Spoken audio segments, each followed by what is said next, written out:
I don't have a gambling problem. That's the first thing I want known. It's also what they all say, right? No, I'm not addicted to gambling. But I have a codependency issue with someone who is. I'm not the coolest guy on the block, and I'm not particularly good at anything. Ted is, though, and we've been best friends since we were 4. He's the one who always pushes forward blindly into adventures, and I guess I'm the one who always gets him back out when things go sideways. There's always been an element of luck to our continued physical and financial survival, but never more than now. We'd flown out to Napa Valley for a friend's wedding, and already ditched the reception party at around 11. I could hardly afford to do anything. I'd only been able to come because Ted had bought me a ticket. Because I was only there on his generosity, I followed him to the quiet and rather empty bars that sparsely dotted the area. It was beautiful country, filled with vineyards and history, but it was not a party town. This frustrated Ted, of course, who began plying locals with drinks in order to interrogate them about local hotspots. Somebody has to be having fun in this town, he would say with a grin. One bitter old man finally spoke up at the third empty bar we invaded. "There's a casino, if you really need it that bad." We looked at our phones, but Google Maps showed nothing. "It won't be on any map," the old man said, scowling at us. "Just go south from here and you'll find it." Behind our informant, I saw an unhappy look on the bartender's face. That should have tipped me off. But Ted was already thanking the old man and heading for the door. I followed quickly, ignoring the uneasy feeling in the pit of my stomach. Driving through the rolling hills at night was a claustrophobic and confusing experience. Our phone signal dropped, and we found ourselves driving purely by instinct. West? South? East? It was impossible to know for sure. We stuck to the sole road until it turned to dirt underneath the wheels. That's when I almost called the whole thing. But Ted pulled up outside a graveyard and pointed, "Look, cars!" And he was right. 24 cars were parked on the grass next to an unassuming old church that had all its windows boarded up. He only caught the sight across the graveyard and through the trees because he'd been looking so intently.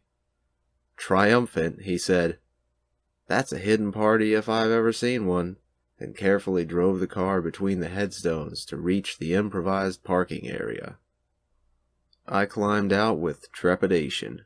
Even up close, the century-old church looked dilapidated, dark, and abandoned.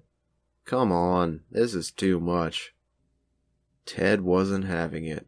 He ran right up and pushed open the front door, and bright light and the sounds of electronic games burst forth. In a moment he was gone, and I was left to step across the high grass alone. The fact that there was actually a hidden casino here lifted my spirits a little.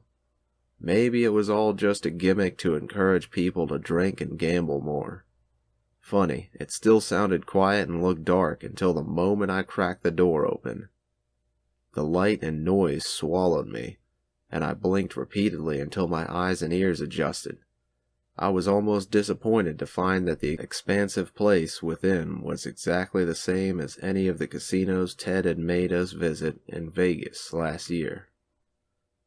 Vaguely old-timey red and gold carpets ran lush under warm lighting, and drunk businessmen and their accompanying younger dates played at scattered locations throughout. An old lady glared at me, defending her slot machine, and pulled the lever only after I moved past. Finally relaxing, I shrugged. Whatever. We aren't going to be robbed or stabbed here. This was still Napa Valley, after all. In fact, they were rather accommodating. A wonderfully attractive waitress came by, said hello to me, and offered me a free drink on the house. I took it with bashful surprise. Ted was already moving about the place to scout the best games and tables. I caught up to him, drink in hand, and he settled near a roulette table. "Let's just watch for a bit," he said quietly. "Make sure everything's on the level. Hidden in a church like this, I doubt they stick to gaming commission codes." That made sense. We watched and listened for a bit, enjoying the taste of free drinks and the sight of pretty girls, as middle-aged businessmen won and lost with varying degrees of frequency. One pepper-haired Asian suit went on a lucky streak, getting the crowd all riled up, himself included. While onlookers shrieked with excitement, he bet it all. He lost. "Ha! Seems legit," Ted told me. "I'm gonna head over to the blackjack tables for a minute." And he moved off to begin playing. "That was everything I had," the Asian businessman said, dismayed. The two girls that had been clinging to his arms disengaged and began to look disinterested. Hurriedly, he made a motion to a casino manager, and the well-dressed but subtly subservient facilitator brought him a small suitcase. It clicked open with a rush of air, and I watched as the unlucky gambler pulled out bundled stacks of blue dollar bills. That was odd.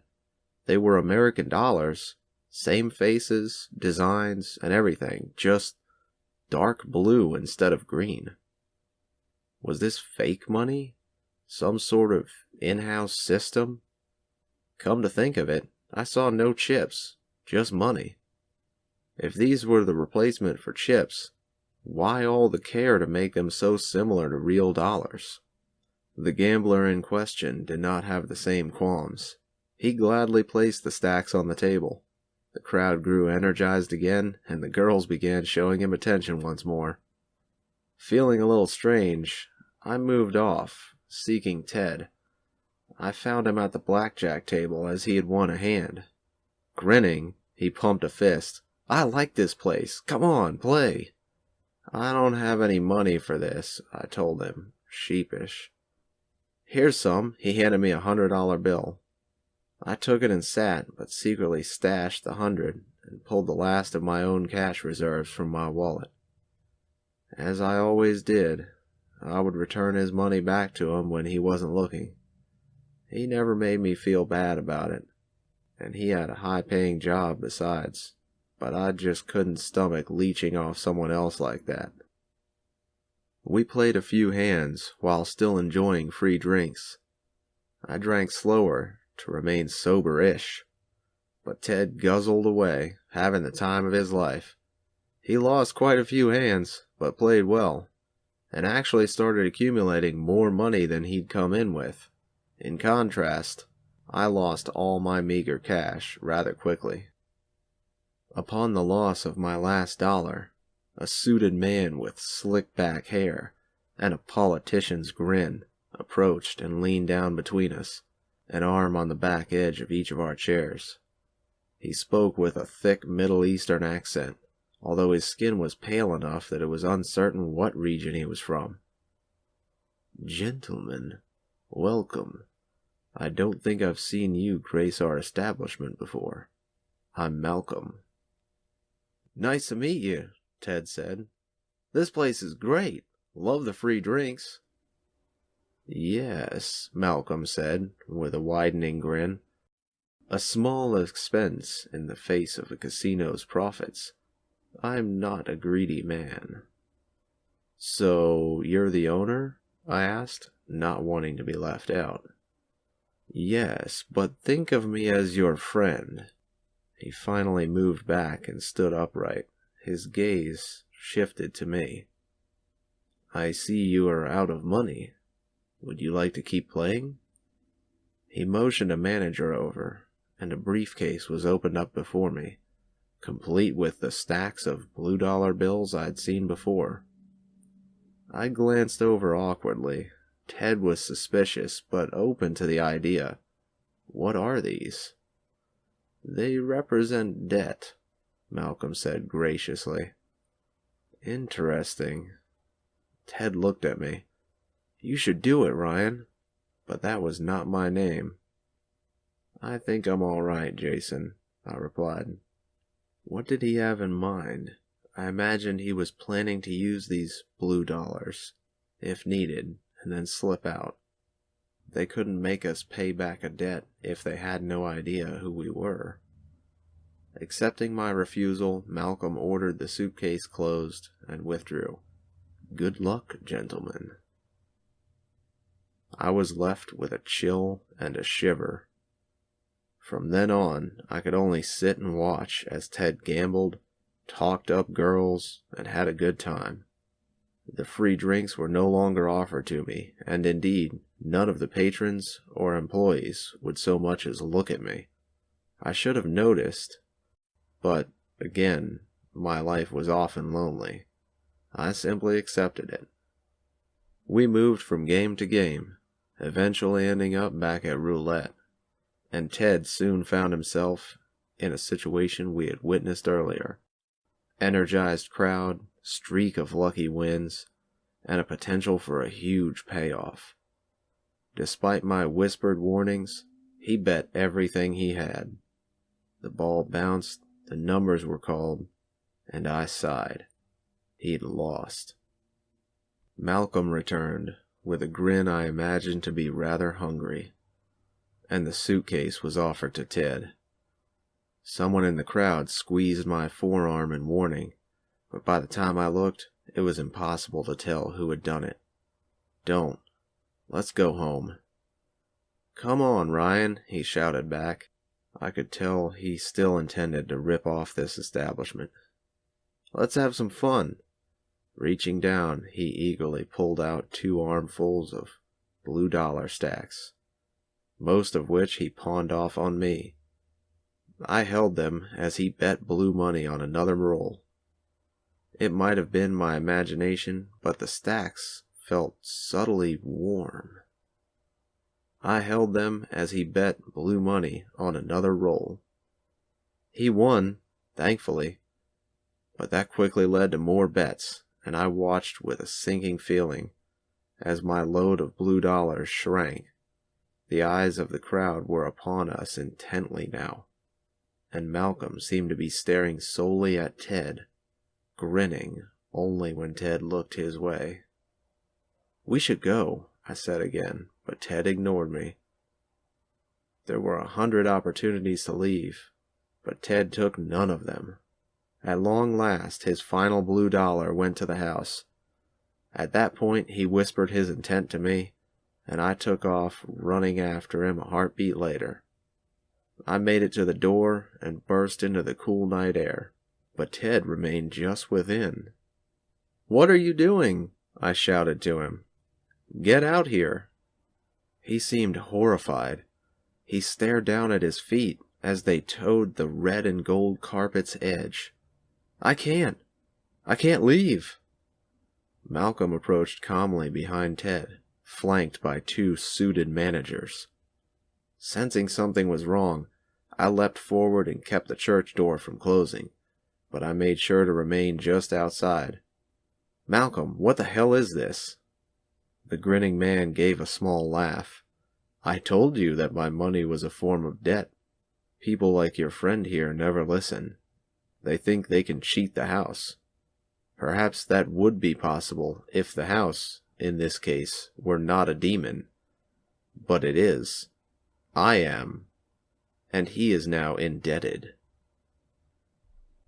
I stared up at him, trembling, but it seemed that I was not in direct danger. The next question was obvious. What does he owe? "The same thing that is always owed," Malcolm told me, his grin widening along his cheeks in a starkly inhuman manner.